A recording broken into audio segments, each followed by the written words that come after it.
አባቴንና እናቴን ማክበር መማር ስርዓት መማር ነው። ክብር ለእግዚአብሔር እንደምንሰጥ ወላጆቻችንን ማክበር የማስተዋል ጸጋ ነው። ወላጆቻችን ማክበር የትህትና መጀመሪያ ነው። የበረከት በረከት ነው። በሰላም መሞላት ነው። ራስን ዝቅ ማድረግ ነው። ራስን ማወቅ ነው። ወላጆችን ማስቀደም ከሁሉ በላይ ብዙ ሃይማኖቶች የፍልስፍና ውጤቶች ናቸው። እኛ መልስ አለን፣ እኛ ህይወት አለን፣ እኛ እንደዚህ እናደርጋለን የሚል ማንም የሃይማኖት መሪ በምድር ላይ አልተነሳም። ይልቁንስ ድካማቸውን የገለጡ እግዚአብሔር ሰማይንና ምድርን በመፍጠር ራሱን ገለጠ። የክርስትና ሃይማኖት ግን የፍልስፍና ውጤት ሳይሆን የመገለጥ ህይወት ነው። እኔና እናንተ የመገለጥ ውጤቶች ነን እንጂ የፍልስፍና የሃይማኖት ውጤቶች አይደለንም። ኢየሱስ የእግዚአብሔር የመገለጥ ውጤት ነው። አዎ ኢየሱስ አስተማሪ ነበር። ኢየሱስ ሞራሊስት ነበር። ኢየሱስ ፈላስፋ ነበር። ኢየሱስ ከሁሉም የእውቀት ሁሉ እውቀት ሰብሳቢ ነበረ። ነገር ግን ኢየሱስ እነሱ ያሉት አይደለም። ኢየሱስ የእግዚአብሔር ልጅ የመገለጥ ሁሉ መገለጥ ነው። የመሰረት ሁሉ መሰረት ነው። እግዚአብሔር አንድያ ልጁን ወደ ምድር ላከ። በዛ እግዚአብሔር ማንነት የተገለጠው በክርስቶስ ነው። የእግዚአብሔር ፍቅር የተገለጠው በክርስቶስ ነው። የእግዚአብሔር ምሕረት የተገለጠው፣ የእግዚአብሔር ቸርነት የተገለጠው በክርስቶስ ነው። ክርስትና የመገለጥ ሃይማኖት ነው። ክርስትና የፍቅር ሃይማኖት፣ የነጻነት ሃይማኖት፣ የእውነት ሃይማኖት፣ የህይወት ሃይማኖት፣ የህብረት ሃይማኖት ነው። ክርስትና የውስጥ ብርሃን ከጨለማ ወደሚደነቅ ብርሃን፣ ከአለማወቅ ጨለማ፣ ከአለማመን ጨለማ፣ ከአመፅ ጨለማ፣ ከኃጢአት ጨለማ፣ ከመናፍስ ጨለማ፣ ከዓለም ጨለማ ወደሚደነቅ ብርሃን፣ ወደሚደነቅ ምሕረት፣ ወደሚደነቅ ፈውስ፣ ወደሚደነቅ ምሕረት ተአምራት፣ ወደሚደነቅ ማንነቱ መንግስቱ የጠራን እግዚአብሔር በእኔና በእናንተ ምክንያት አንድ ሰው ከጨለማ ወጥቷል። አንድ ሰው ከአጋኒን ተፈቷል። አንድ ሰው ህይወቱ ለጌታ በመስጠቱ ህይወታችንን ለጌታ በመስጠታችን ያመለጡ ሰዎች አሉ። እግዚአብሔር የተናገረው ሰውና እግዚአብሔር ባልተናገረው ሰው መካከል ይለያል። እግዚአብሔርን እጅግ አድርገን እናመሰግናለን። ዛሬ የአባቶች ቀን ነው። ብዙዎቻችሁ ትዝ እንደምላችሁ እኛ ከሁሉ በላይ የምናስበው ሰማይንና ምድርን የፈጥሮ እኛ ደግሞ እንኖርባት ዘንድ ስለፈጠረን ስለ ሰራዊት ጌታ ስለ እግዚአብሔር ስለ ፈጣሪ እግዚአብሔር አባታችን በእጁ ሰራን፣ ተንከባከበን፣ አሳደገን፣ የራሱ አደረገን። እንደሱ የሚያኖር የለም፣ እንደሱ የሚመራ የለም፣ እንደሱ የሚያሳድግ የለም። ክብሬን ለዚህ ንጉሥ እንሰጣለን።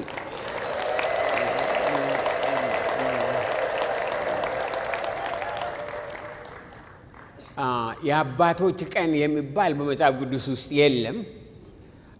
ነገር ግን በመጽሐፍ ቅዱስ ውስጥ ስናይ ኦሪት ዘጸአት ምዕራፍ 20 ቁጥር 12 ላይ፣ ዘዳግም 5:16 ላይ አባቴንና እናቴን አክብር ነው የሚለው። አባቴንና እናቴን ማክበር በረከትን እንደሚያመጣ፣ ዕድሜን እንደሚያስረዝም ይሄን ነገር ይናገራል። አባቴንና እናቴን ማክበር መማር ስርዓትን መማር ነው። ክብር ለእግዚአብሔር እንደምንሰጥ ወላጆቻችንን ማክበር የማስተዋል ጸጋ ነው። ወላጆቻቸውን የማከብሩ እኔ በዕድሜ የማቃቸው በጣም የሚያሳዝን ሁኔታ ውስጥ አለፉ። በሕይወት ካሉ በጣም ጥቂቶች ናቸው።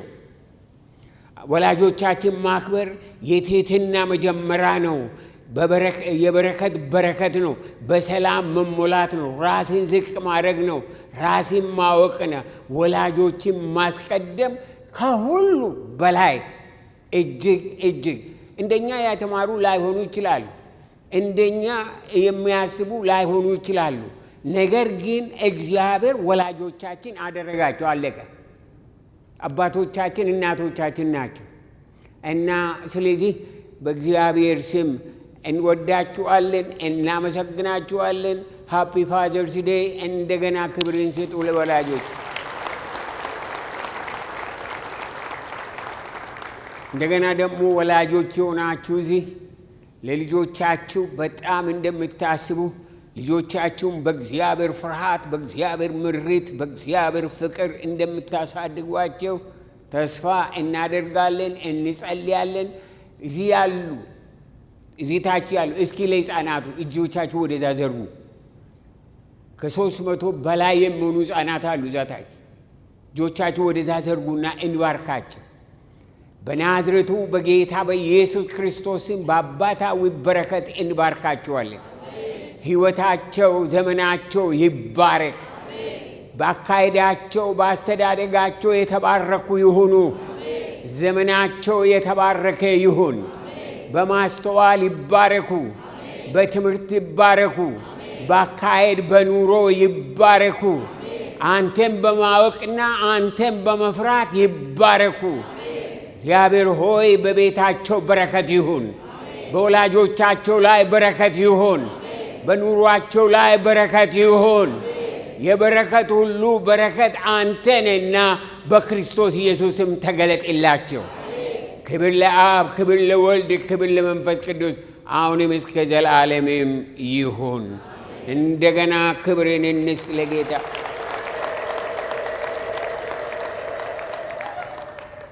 ጌታ ኢየሱስ ይባርካችሁ። እዛ እንደቆማችሁ መጽሐፍ ቅዱሳችሁን አንደኛ ጴጥሮስ ምዕራፍ 2 ታወጣላችሁ። አንደኛ ጴጥሮስ ምዕራፍ 2 ጥቂቶቹን ነው የማነበው። 2 ቁጥር ብቻ ነው የማነበው።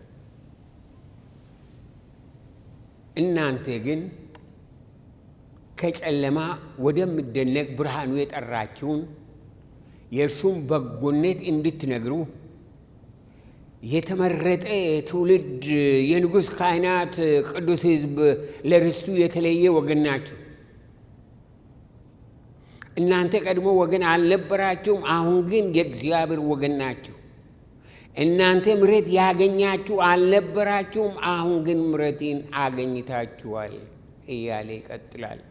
ልጆችሽ ከእግዚአብሔር የተማሩ ይሆናሉ፣ የልጆችሽም ሰላም ብዙ ይሆናል ተብሎ እንደተጻፈ በናዝሬቱ በጌታ በኢየሱስ ክርስቶስ ስም አንተ ራስህ ተናገረን።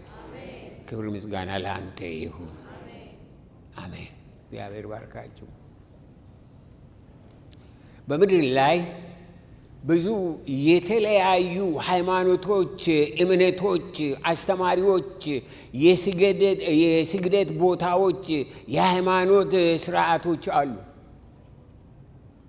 ዛሬ የግሎባላይዜሽን መንፈስ ተብሎ ሃይማኖቶች እንዲደራደሩ፣ እንዲቀባበሉ፣ ልዩነታቸውን በማጥበብ ተባብሮ በአንድ ላይ እንዲሰሩ በማለት ብዙ ኮንፈረንሶች፣ ጥናቶች፣ ስብሰባዎች፣ ሪፖርቶች በዓለም ላይ እየተደረጉ ነው። ሐሳቡ ከጥቂት ጊዜ በኋላ በዓለም ላይ ያለውን ሃይማኖት አንድ እናደርጋለን፣ ሕዝብ በአንድ ላይ ሆኖ በሃይማኖት በኩል ያለው ጭቅጭቅ፣ መለያየት ይቀራል የሚል ፍልስፍና ነው። ሙከራው ቀስ ብሎ የዓለም ሃይማኖቶች በሙሉ ሳይነካኩ በአንድ ጣራ ስር የሚያመልኩበት ዘመን ለማምጣት ከዛም አንድ የሚሆኑበትን መንገድ ለመቀየስ ነው። ክርስትና ከአይሁዶች ብሉይ ኪዳን ሃይማኖት የመጣ የአዲስ ኪዳን ሃይማኖት ነው።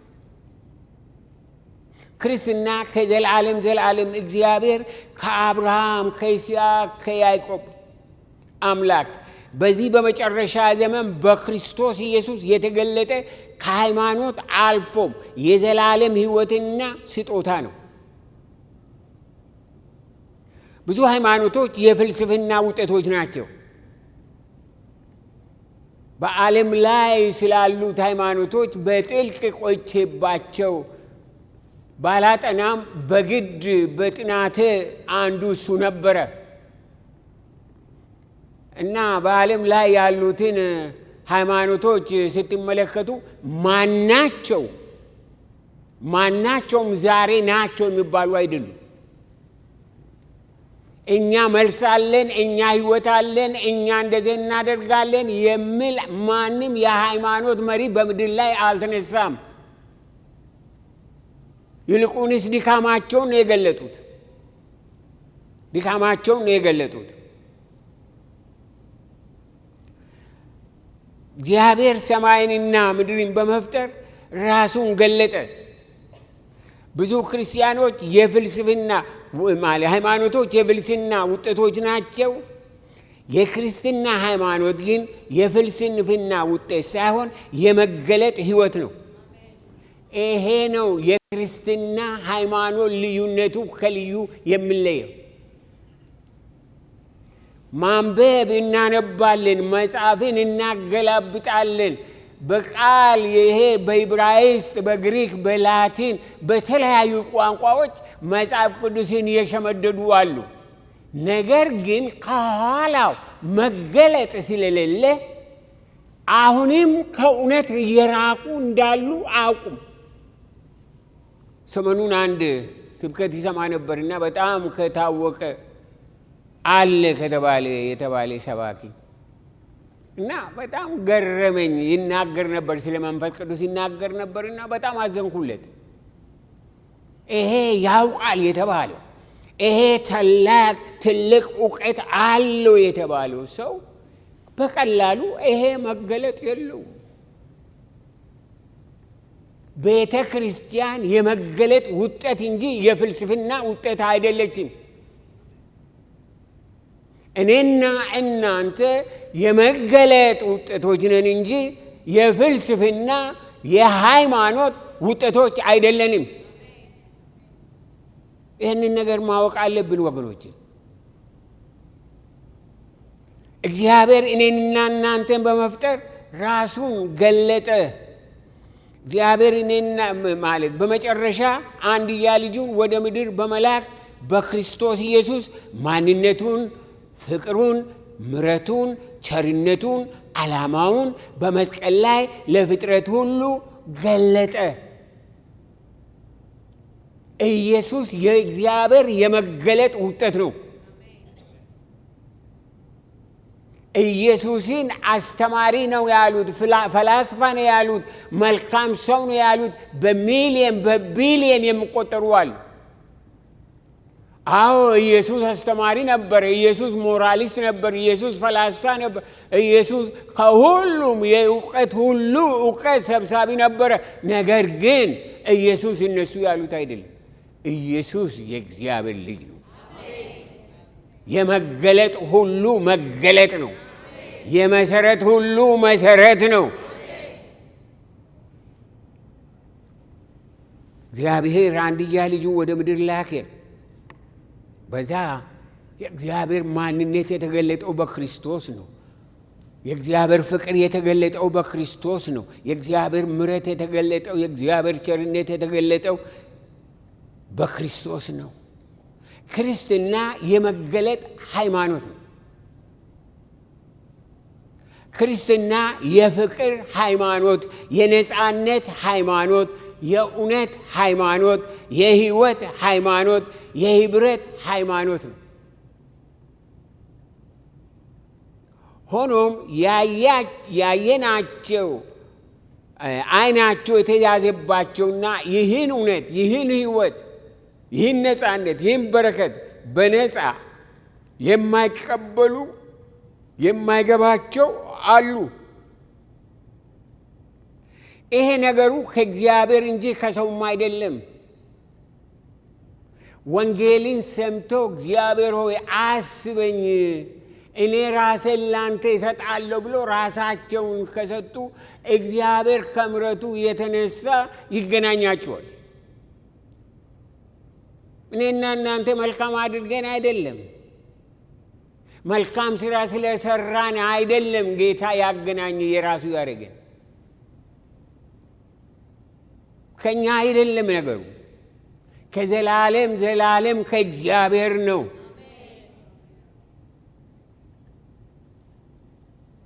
እግዚአብሔር በነፃ መቀበል ሲገባን ጌታ ኢየሱስ ክርስቶስ በምድር ላይ የተሰበከ ብሩኩ የእግዚአብሔር ልጅ ከሆነ ለራሱ ሳይሆን የሰውን ዘር ለመበጀት የመጣ ከሆነ እርሱ ተከታዮቹ ለምን ይጠላሉ? ለምን ተጠላ ጌታ ኢየሱስ? ሰው እውነትን እያደረገ ሰው ለእውነት እየኖረ ለሌላ የኖረ እንደ ክርስቶስ ለምን ይጠላል? ኃጢአተኞች ያላቸው ድፍረት መግደልን ነው። በእውነት ላይ መዋሸት ነው። በእውነት ለነገ አይሉም ሲዋሹ እንደሚያውቁ ስልጣን እንዳላቸው ይዋሻሉ፣ እውነትን ይገላሉ። ይህ የሚያሳየው በሃይማኖት ደረጃ ተቀባይነትን ያገኘ የጨለማ ንጉሥ ሰይጣን በምድር ላይ እንዳለ ያረጋግጣል። ሃይማኖቶች የሚባሉ ሰይጣንን የሚያመልኩ ሰይጣንን የሚከተሉ ሞልተዋል ማለት ነው። የእግዚአብሔር ቃል አንድ ቦታ እንደዚህ ይላል ከሁለተኛ ቆሮንቶስ ምዕራፍ 4 ላይ ሁለተኛ ቆሮንቶስ ምዕራፍ 4 ከቁጥር 3 ጀምሮ እንደዚህ ይላል። ወንጌላችን የተከደነ ቢሆን እንኳ የተከደነባቸው ለሚጠፉት ነው። ለእነርሱም የእግዚአብሔር ምሳሌ የሆነው የክርስቶስ የክብሩ ወንጌል ብርሃን እንዳበራላቸው የዚህ ዓለም አምላክ የማምኑትን ሐሳብ አሳወረ። ይህ ዓለም አምላክ አለው ማለት ነው። ይህን ልባል ይህ ዓለም አምላክ አለው ማለት ነው። የዚህ ዓለም አምላክ የማምኑትን ሐሳብ አሳወረ። ክርስቶስ ኢየሱስን ጌታ እንደሆነ እንጂ ራሳችንን አንሰብክምና ስለ ኢየሱስም ራሳችንን ለእናንተ ባሪያዎች እናደርጋለን ካለ በኋላ በክርስቶስ ፊት የእግዚአብሔርን የክብሩን እውቀት ብርሃን እንዲሰጥ በልባችን ውስጥ የበራ በጨለማ ብርሃን ይብራ ያለ እግዚአብሔር ነውና በልባችን ውስጥ የበራ ክርስትና የውስጥ ብርሃን ነው። ክርስትና የውስጥ ሕይወት ነው እና ስለዚያ ነው ቃል በልባችን ውስጥ የበራ በጨለማ ብርሃን ይሁን ያለ ይብራ ያለ እግዚአብሔር ነውና። እንዴት የሚያስደንቅ ነው! እንዴት የሚያስደንቅ ነው! ይህ አእምሯቸውን ያሳወረ ክፉ መንፈስ ለክርስትና ሃይማኖት ትልቅ ጥላቻ አለው፣ ክርክር አለው፣ ንቀት አለው፣ ውሸት አለው፣ ንደት አለው። ከሁሉ የሚሉ አሉ። አንዳንድ ሀገር፣ አንዳንድ ፈላስፎች፣ አንዳንድ እንትኖች ከሁሉ በላይ ክርስትናን ማስወገድ ነው ከዓለም ላይ የሚሉ ምክንያቱም አጋንንቱ ያን ያሰኛቸዋልና ነው። ጌታ ኢየሱስ ክርስቶስ ሰይጣን ገዳይ ነው አለ። ስለሆነም በእርሱ የተያዙ ሁሉ ክርስቲያኖችን ከመጥላት ከማሳደድ ወደ ኋላ አይመለሱም። በምድር ላይ በፍቅር ብቻ የሚሰራ ሌላውን የማሳድድ ሃይማኖት የክርስትና ሃይማኖት ብቻ ነው። የክርስትና ሃይማኖት በእውነት ላይ የተመሰረተ፣ በፍቅር ላይ የተመሰረተ፣ በሰላም ላይ የተመሰረተ፣ በምሕረት ላይ የተመሰረተ፣ በጽድቅ ላይ የተመሰረተ፣ በብርሃን ላይ የተመሰረተ እምነት ነው። እምነቱም አገልግሎቱም ሌላ ሳይሆን በፍቅር ነው። ስለዚህ ክርስቲያን የፍቅር መገለጫ ነው። ክርስቲያኖች እንዴት አይዋደዱም? ክርስቲያን እንዴት በፍቅር አይሆንም ብሎ ሲጠይቁ ዓለማውያን እውነታቸውን ነው። ምክንያቱም ክርስቲያን የእግዚአብሔር ፍቅር መገለጫ ነው።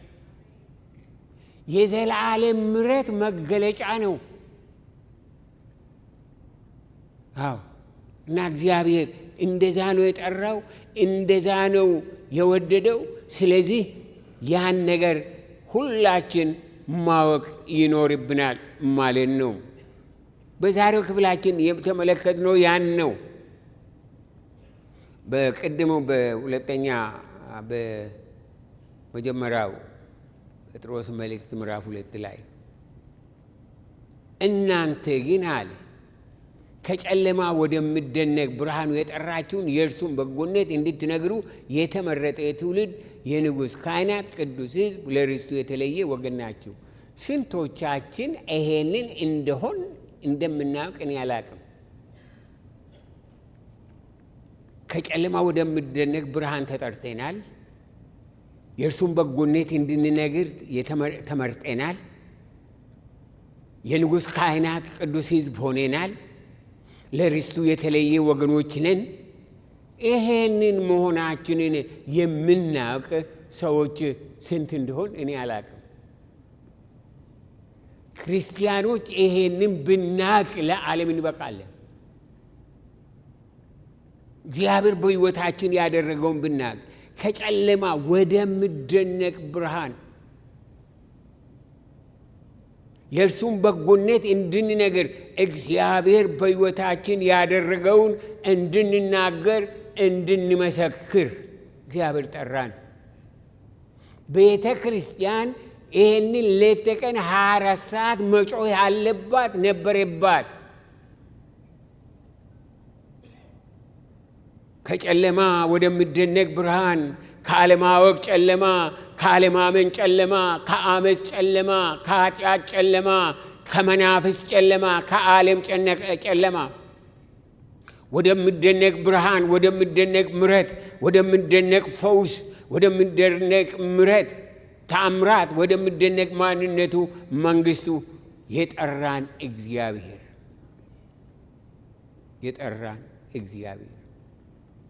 የሚያስደንቅ ነው። እኔ በክርስትና ያስደነቀኝ መጀመሪያውም ሳገኝ ካገኘውም በኋላ እስከ ዛሬም የሚያስደንቀኝ አንድ ነገር ነው። በእኔ ውስጥ ያለው ሰላም በቃ ይሄ ነው የሚባል ሰው መግለጥ የማይችል ሰላም። ሁሉ ነገር እንዲወጣ እንደዛ ገባ። ሰላም የእስራኤል አምላክ እግዚአብሔር በዚህ በዘላለማዊ ሰላም እያንዳንዳችሁን ያቀጣጥላችሁ። ቤታችሁ፣ ሕይወታችሁ፣ ኑሯችሁ በሰላም የተሞላ ይሁን። ክብር ለዘላለም እስከ ዘላለም ለእግዚአብሔር ይሁን። ሰላም። አንድ ጊዜ ወታደራዊ መንግስት ከተማውን በቃ ሌሊቱን በሙሉ ተኩስ ነበር። ብዙዎቻችሁ እዛ የነበራችሁ ሰምታችሁ ይሆናል። ያን ከዳር እስከ ዳር ተኩስ ነው።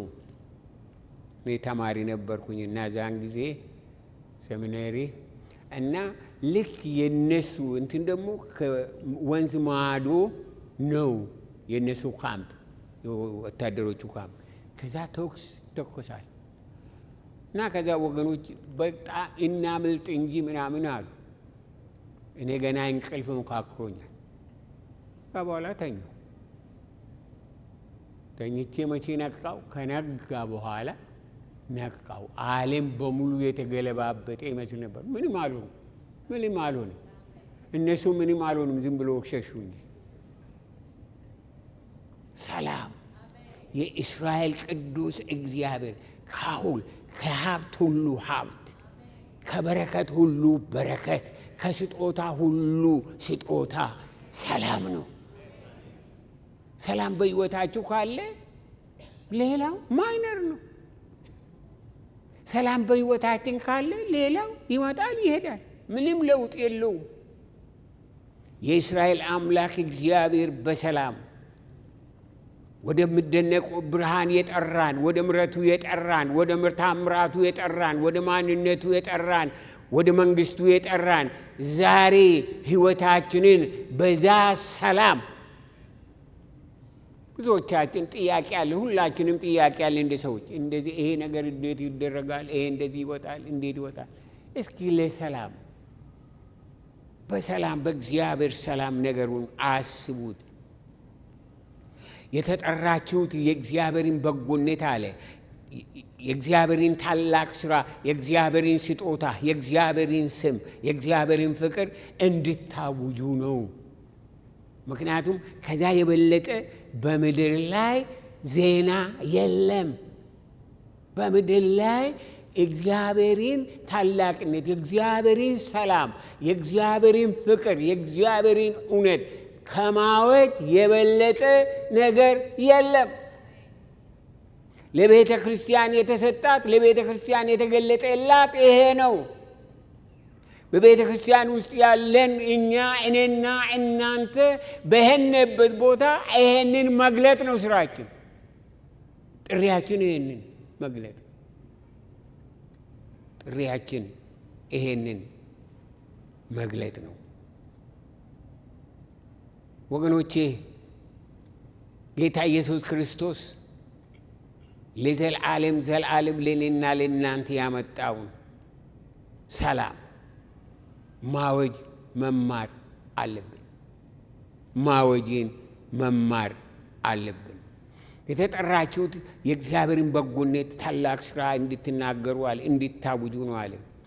ለዚህም የንጉሥ ካህናት ቅዱስ ሕዝብ ለርስቱ የተለየ ወገን ናችሁ፣ ተመርጣችኋል። ይህ እናንተ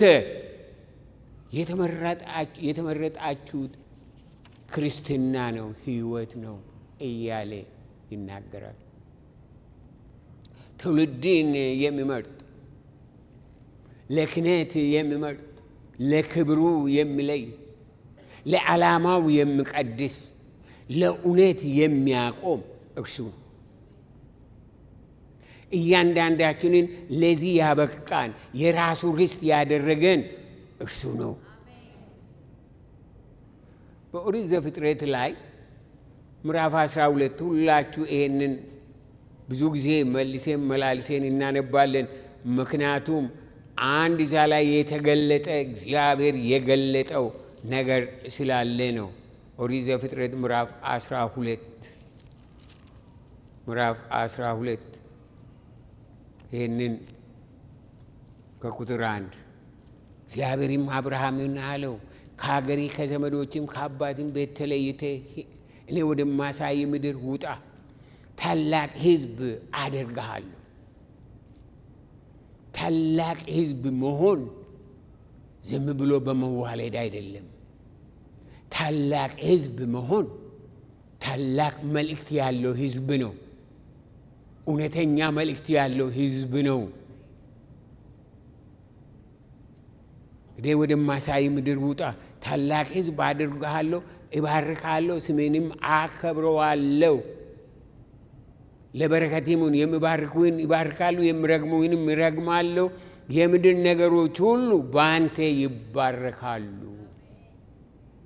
ከአንተ አልፈ የዓለም ሕዝብ በአንተ ይባረካል። እያንዳንዳችን እናስብ።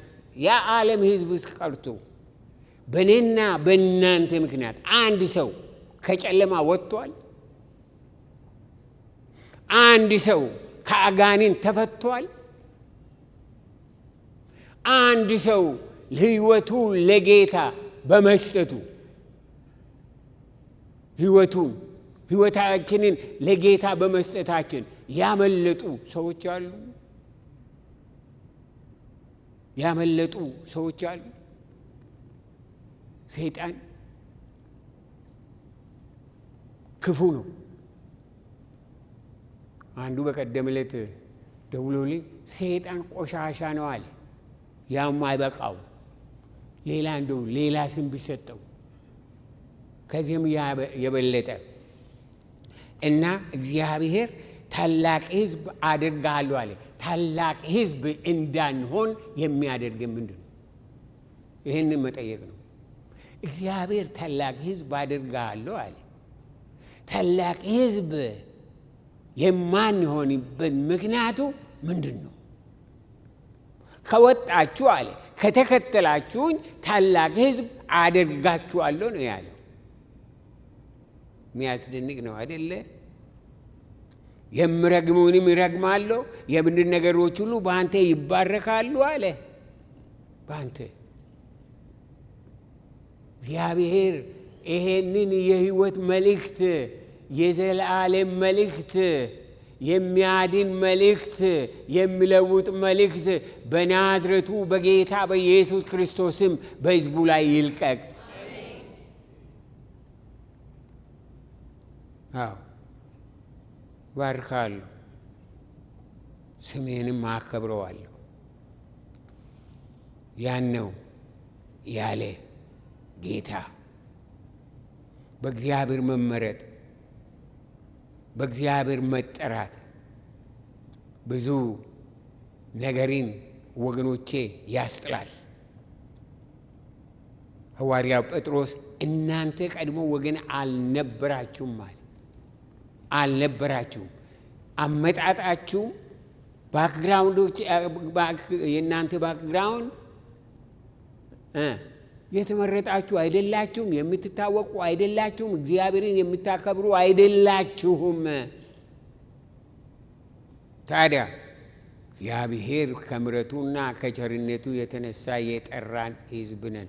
ኤፌሶን ምዕራፍ 2ን ብታወጡ የኤፌሶን መልእክት ምዕራፍ 2 በበደላችሁና በኃጢአታችሁ ሙታን ነበራችሁ ይላል ከቁጥር 1።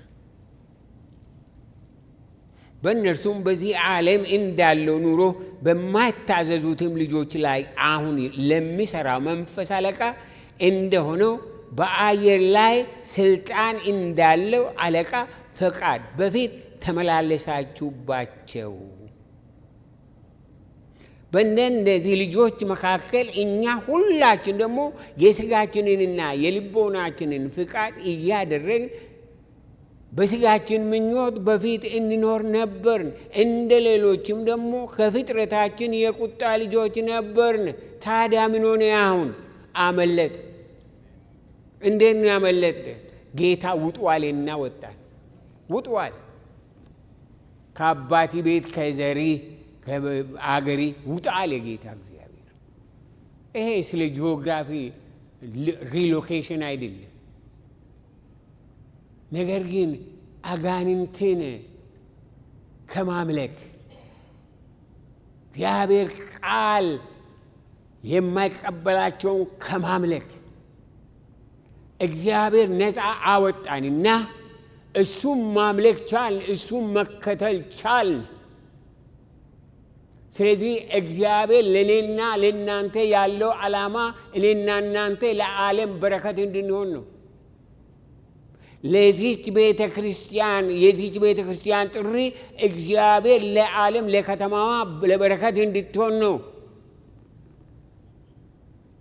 የዚች ቤተ ክርስቲያን ጥሪ የእናንተ ጥሪ ነው። የማንም ሌላ ሰው ጥሪ አይደለም። የእኔና የእናንተ ጥሪ ነው። ስለዚህ ጥሪያችን ከሆነ ቦታችን ማወቅ አለብን። ጥሪያችን ከሆነ የኔና የእናንተ ጥሪ ምን እንደሆነ በዚህ ሕይወት ምን ከኔ እንደሚጠበቅ ማወቅ አለብን። እግዚአብሔር ከዛ ውስጥ አውጥቶ ታሪካችንን ለውጦ የራሱ ርስት አደረገን፣ የራሱ ወገን አደረገን። በምሕረቱ አየን። እግዚአብሔር ታሪካችንን፣ ስማችንን፣ አድራሻችንን ለዘላለም ለወጠው። ከዛ ከኤፌሶን ምዕራፍ 2 ከቁጥር 4 ጀምሮ ነገር ግን እግዚአብሔር በምሕረቱ ባለጠጋ ስለሆነ ከወደደን ከትልቅ ፍቅሩ የተነሳ በበደላችን ሙታን እንኳ በሆነ ጊዜ ከክርስቶስ ጋር ሕይወት ሰጠን። በጸጋ ድናችኋልና በሚመጡ ዘመናትም በክርስቶስ ኢየሱስ ለእኛ ባለው ቸርነት ከሁሉ የሚበልጠውን የጸጋውን ባለጠግነት ያሳይ ዘንድ ከእርሱ ጋር አስነሳን። በክርስቶስ ኢየሱስም በሰማያዊ ስፍራ ከእርሱ ጋር አስቀመጠን እያለ ይቀጥላል። እግዚአብሔር በክርስቶስ ኢየሱስ ያደረገው በጣም በጣም ከአእምሯችን በላይ ገና አልገባን። ገና አልገባንም። ኢየሱስ ክርስቶስ እኔንና እናንተን ያደረገው በውስጣችን ገብቶ ታሪካችንን ለውጦ አካሄዳችንን ለውጦ ከታሰርንበት ፈቶ እርሱ ያደረገን ገና አልገባንም።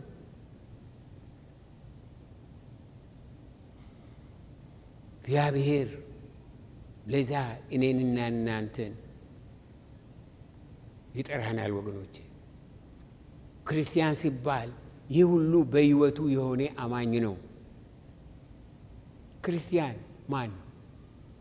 ክርስቲያን ጨለማ ይበራለት፣ ከሞት ወደ ሕይወት የተሻገረ ጌታ ኢየሱስ በእምነት የተገለጠለት፣ ጌታ ኢየሱስ በእምነት ያደረበት፣ ጌታ ኢየሱስ ክርስቶስ በእምነት የሚገለጥበት አማኝ ነው።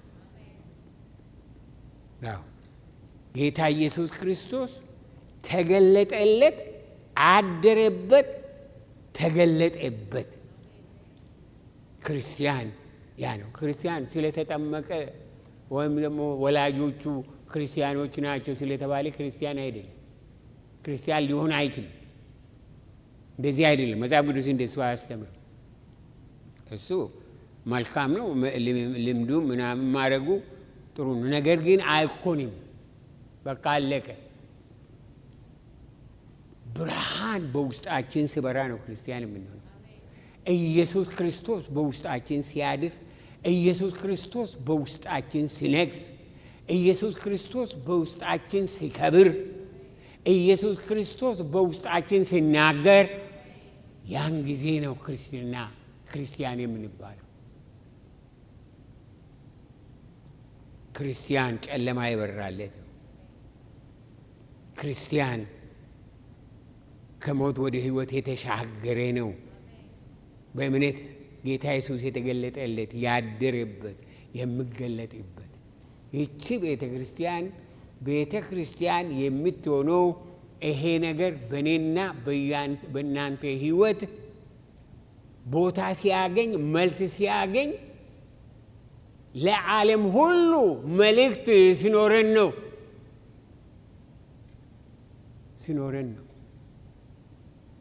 እንዴት ሆኖ? ልብና ኢየሱስ ክርስቶስ በእኛ ውስጥ ካደረ እኛን ያየ ሰው ክርስቶስን ያያል። ክርስቶስ ኢየሱስ በውስጡ ያደረ ሰው እሱን ሳናይ ክርስቶስን እናያለን።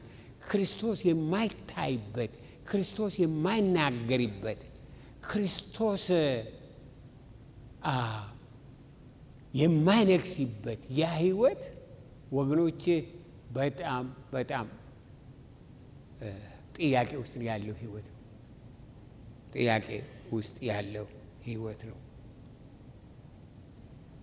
ሐዋርያው ጳውሎስ በኤፌሶን ላይ እንዳለ ታሪካችን በዱሮ ላይ አላከተመም። ከዛ ውስጥ አውጥቶን የራሱ ርስት አደረገን ጌታ። የዚህ ለውጥ ፍሬ ለዓለም ግልጽ ነው። እግዚአብሔር የለወጠው ሰው ያስታውቃል። እግዚአብሔርን ድምፅ አንድ ቀን የሰማ ሰው ያስታውቃል። እግዚአብሔር የተናገረው ሰው ያስታውቃል። እኔ እግዚአብሔር ተናግሮኛል ምናምን ይላሉ ሰዎች፣ ነገር ግን ሲታዩአቸው አይመስሉም። እግዚአብሔር የተናገረው ሰው ያስታውቃል። እግዚአብሔር እዚህ ቦታ አይቶኝ እንደዚህ ያገኝቶኝ እንደዚህ ምናምን ይላሉ። እንደዚህ አይነት ነገር የለም። እንደዚህ አይነት ቀልድ የለም። እግዚአብሔር ከተገለጠልህ፣ እግዚአብሔር ከተናገረ ታስታውቃለህ። ያስታውቃል በቃ። ምክንያቱም ይሄ ሰማይና ምድርን የፈጠረ እግዚአብሔር በእኔና በእናንተ ደረጃ ወርዶ በውስጣችን ብርሃኑን አብርቶ በመንፈሱ ሞልቶን ከተናገረን የምንናገረው ያስታውቃል። ምስክርነታችን ያስታውቃል። ሕይወታችን ያስታውቃል። ትዳራችን ያስታውቃል።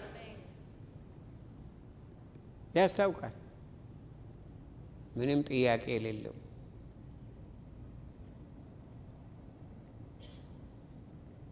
እግዚአብሔር የለወጠው ሰው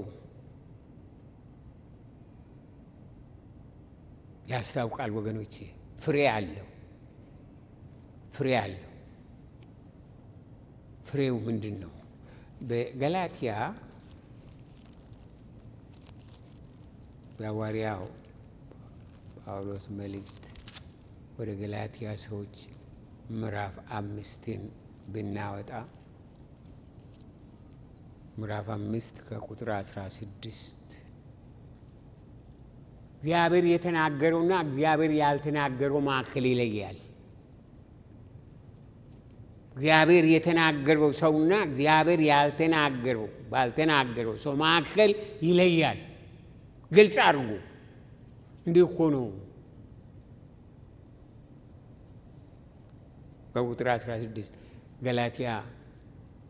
የገላትያ መልእክት ምዕራፍ 5 ቁጥር 16 ጀምሮ ነገር ግን ይላለው በመንፈስ ተመላለሱ፣ የሥጋን ምኞት ከቶ አትፈጽሙ።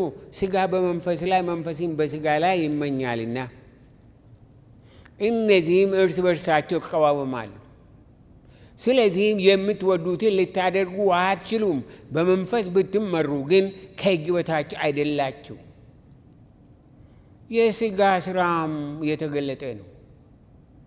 እርሱም ዝሙት፣ ርኩሰት፣ መዳራት፣ ጣዖትን ማምለክ፣ ሟርት፣ ጥል፣ ክርክር፣ ቅንዓት፣ ቁጣ፣ አድመኛነት፣ መለያየት፣ መናፍቅነት፣ ምቀኝነት፣ መግደል፣ ስካር፣ ዘፋኝነት እያለ ይቀጥላል። ብዙም ሊዘረዝር ይችል ነበር ጳውሎስ። እንደዚህ እያለ ይቀጥላል። እነዚህ የሥጋ ሥራዎች ጌታ ያልተገለጠበት ሕይወት ይህንን ይገልጣሉ። ጌታ የተገለጠበት ሕይወት እንደዛ አይደለም እና ዛሬ ቅንዓት፣ ክርክር፣ ቁጣ፣ አድመኛነት ባለበት አካባቢ እግዚአብሔር ተናግሮኝ ይላሉ ሰዎች። ለሁሉም ከቁጥር 22 ግን ጌታ የተገለጠለት ኢየሱስ ያደረበት መንፈስ ቅዱስ የሞላበት እንደዚህ ይላል። ቁጥር 22 የመንፈስ ፍሬ ግን ፍቅር፣ ደስታ፣ ሰላም፣ ትዕግስት፣ ቸርነት፣ በጎነት፣ እምነት፣ የውሃት፣ ራስን መግዛት ነው። እንደነዚህ ያሉትን የሚከለክል ሕግ የለም። የክርስቶስ ኢየሱስም የሆኑትም ሥጋን ከክፉ ምኞቱና መሻቱና ከምኞቱ ጋር ሰቀሉት እያለ ይቀጥላል። ወገኖቼ እኔና እናንተ ተጠርተናል።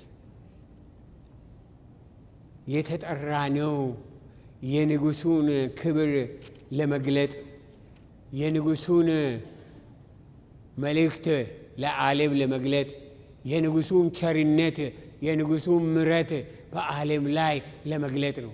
ቤተ ክርስቲያን የመጣ ነው። ለዛ የእግዚአብሔርን ዘላለማዊ ማንነቱ ለመግለጥ ነው ወደ ቤተ ክርስቲያን የምንመጣ። የእስራኤል አምላክ እግዚአብሔር ማስተዋልን ይስጠን። አሜን ይስጠን። እስኪ ሁላችን ብድግ እንበል።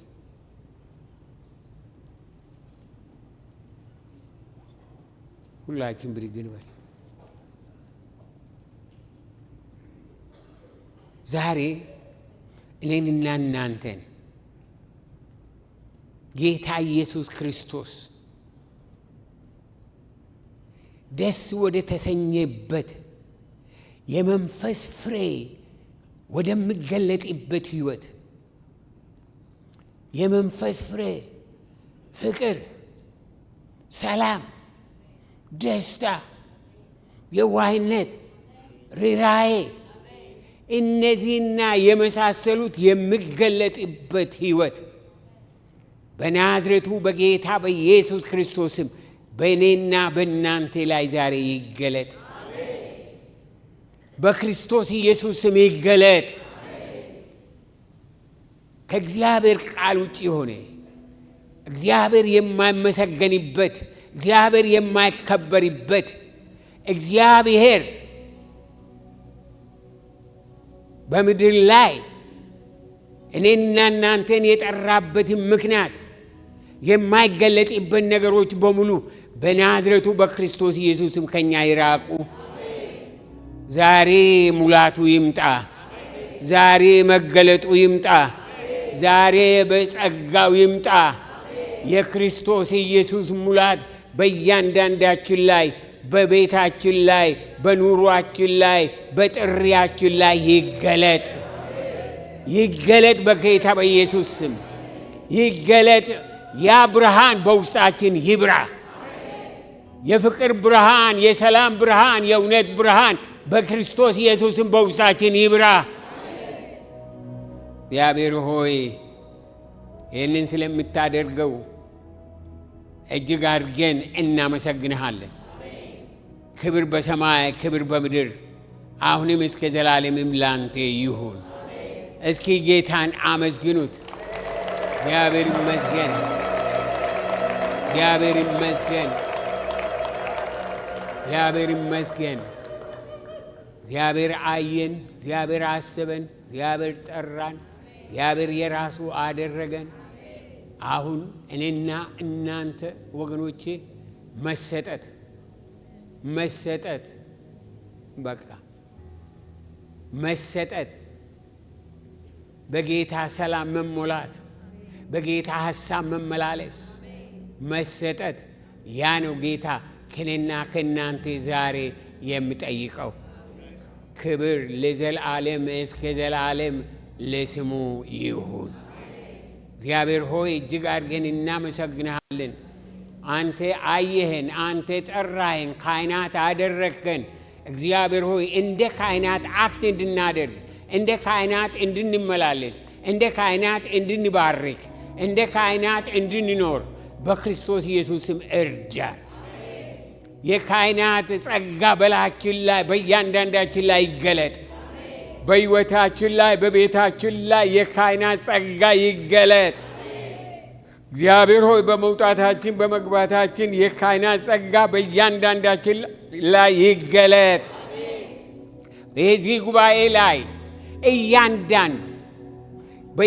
እያንዳንዱ በሌላው አይን ካህን ሆኖ እንዲታይ እግዚአብሔር ሆይ ካህን ሆኖ እንዲታይ፣ ካህን ሆኖ እንዲገለጥ፣ ካህን ሆኖ እንዲያገለግል በጌታ በኢየሱስ ክርስቶስ ስም አንተ እርዳ።